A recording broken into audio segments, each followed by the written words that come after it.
Crazy Pretzel coming to you live with the Smackdown review tonight.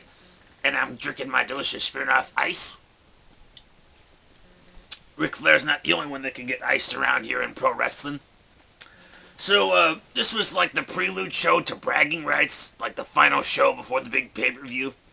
Which, to me, isn't really a big pay-per-view, because they really haven't had a lot of, like, build-up to this. This is kind of like building a skyscraper building, but instead of, like, having a good foundation and working your way up, for some reason they just decided to build a small little elevator that goes up to the top of the skyscraper that they constructed, but there's like no foundation or nothing, so in a few weeks the building will just collapse. So I really don't understand what the purpose of that is. I don't know. But let's go into the show.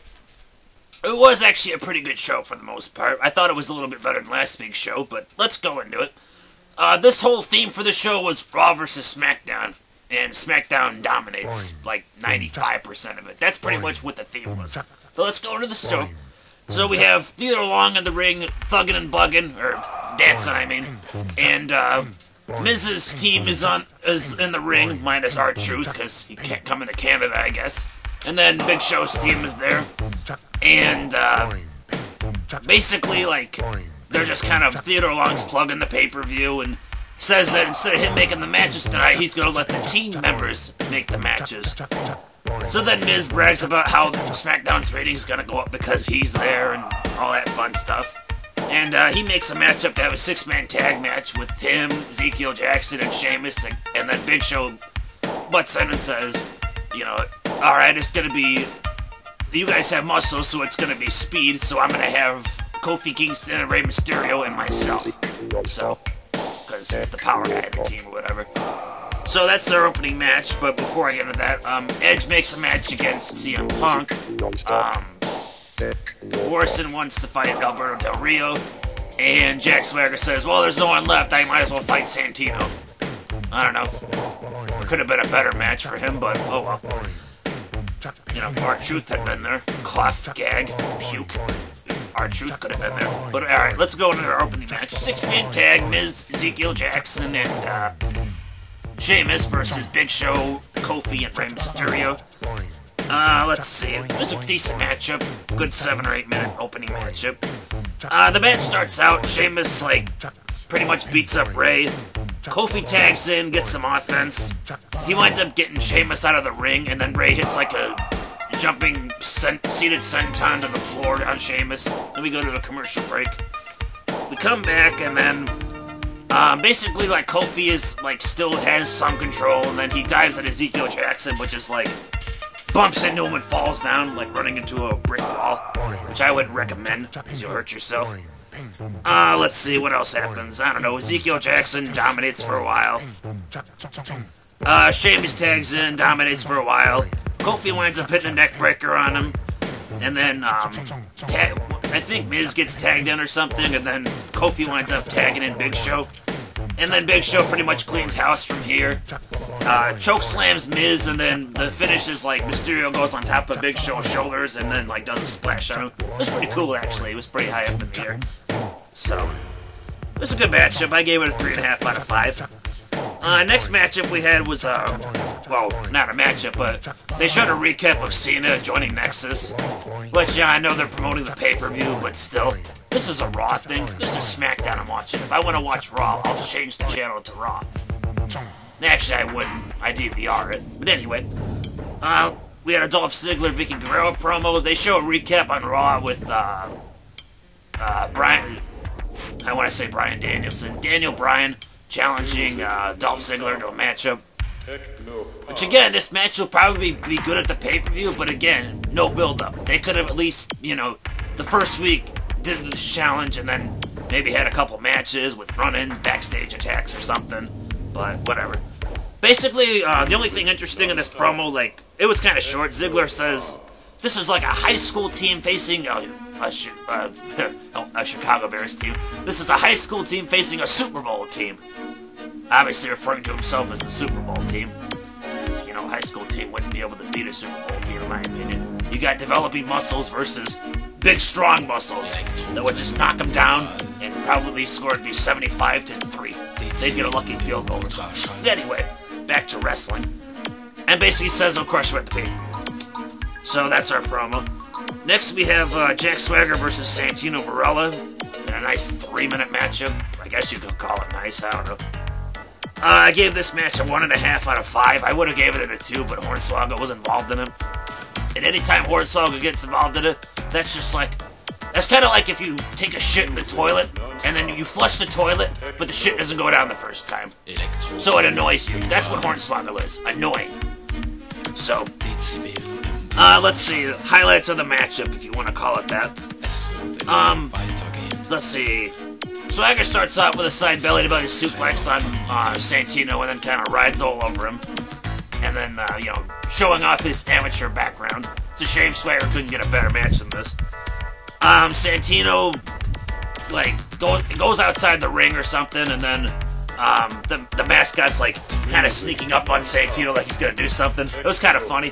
But then Hornswoggle comes out and, like I said, the shit reference. Whatever.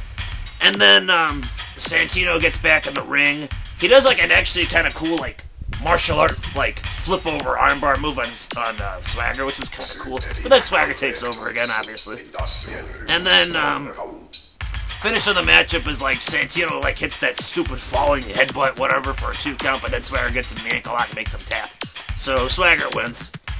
Again, 1.5 out of 5. Swagger should have fought somebody else. Coffee and puke, our truth. Anyway. Next we had one of my favorite promos of the night, the Cody Rhodes promo. Today he decides to teach us about chapped lips, because chapped lips are pretty disgusting. It's kind of like this old nasty shoe I got over here. Ugh, disgusting. But anyway, yeah, chapped lips are nasty. So Cody Rhodes teaches us that if we have chapped lips, we should just take a dab of balm and rub it around our lips. Because it'll moisturize our lips and protect them from being chapped and heal them. And then before we go to bed at night, we should take some lip gloss and also put that on our lips. Because that way that'll keep our lips staying moist and fresh. I'd like to thank Cody Rhodes for another good grooming tip. This guy's gonna help me pick up a lot of chicks. So, good. Because of Cody Rhodes' good promo and good knowledge, I decided to give this show 2 bonus points. So, 2 bonus points to the show. Next, we had a great matchup. We had Alberto Del Rio versus John Morrison. This was a good, solid 5-6 minute matchup. I gave this 4 out of 5. It was awesome. Lots of good stuff in this match. Morrison starts off with his running knee to the face of Alberto Del Rio. Looked really stiff. 2 count on that one. Rio fights back with a backbreaker. He kind of starts to work on Morrison's back during the matchup. Let's see, what else did Rio do?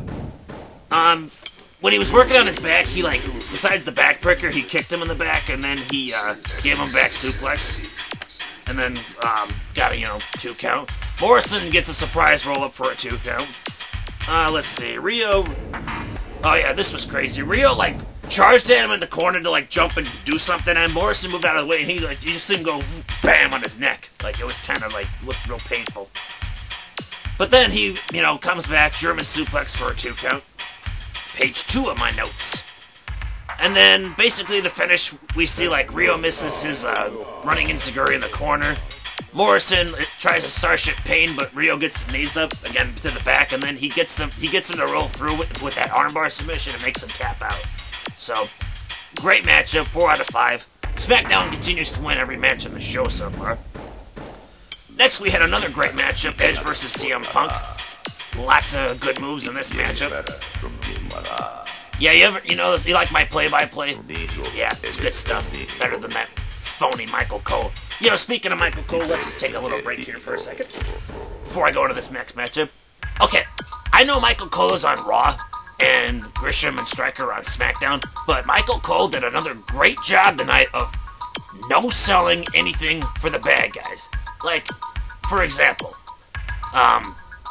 beginning of the matchup, you know how he always says, before the commercial break, he says, so-and-so is rolling! Can they keep it up? He said that for the SmackDown guys. He needed to say, Raw needs to get back into this. They were all bad guys, too. He should have said something like that. I don't know. And then, when Jack Swagger came out, you know how he has that awesome ego mascot? He was like, what's up with them having that mascot? And then he was cheering Santino in the matchup. Dude, I know you're on Raw, but still, Swagger is a bad guy. You should at least say, you know what, even though Santino shouldn't be on this team, I hope he wins, but you know what, Swagger's the shit. I don't know. He should cheer for the bad guys, 100%, if he's supposed to be a heel announcer. I'm more of a bad guy than he is. Hell, I'd knock it over anybody right now that would try to stop me from doing this review. Alright, whatever. Let's go back into the matches. So we had Edge versus CM Punk. By the way, this is probably going to be a two-part video because I have predictions to do later too. And I'm taking my sweet time getting to it. All you phonies get to listen to me talk and drink. Yeah, it might be a weak drink, but it's delicious. Alright. So we go to the Edge versus Punk matchup. Let's see.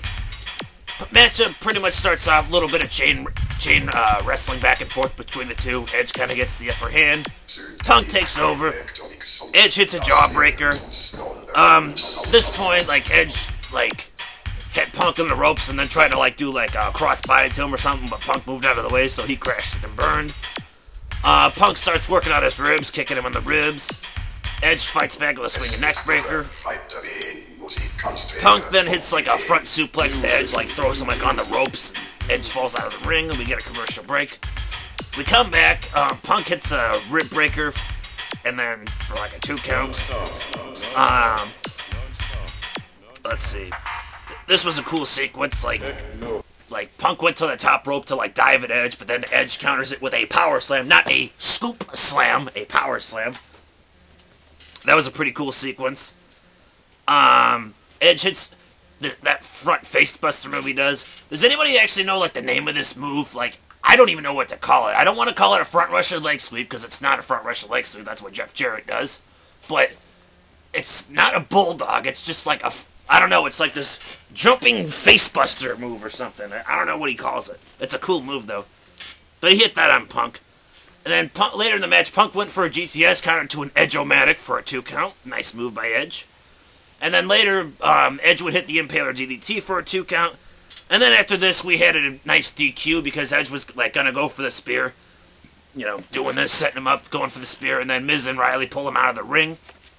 And they start beating on him. And then this was just like 3 minutes of just finishes, finishing moves, big impact moves from like one wrestler to the next wrestler to the next wrestler to the next wrestler. Front, back, diagonal, north, south, east, west, northeast, southwest, northwest, southeast. It was just all over the place. Like, I can't even describe the sequence. That would have been like 3 pages of notes of all the moves.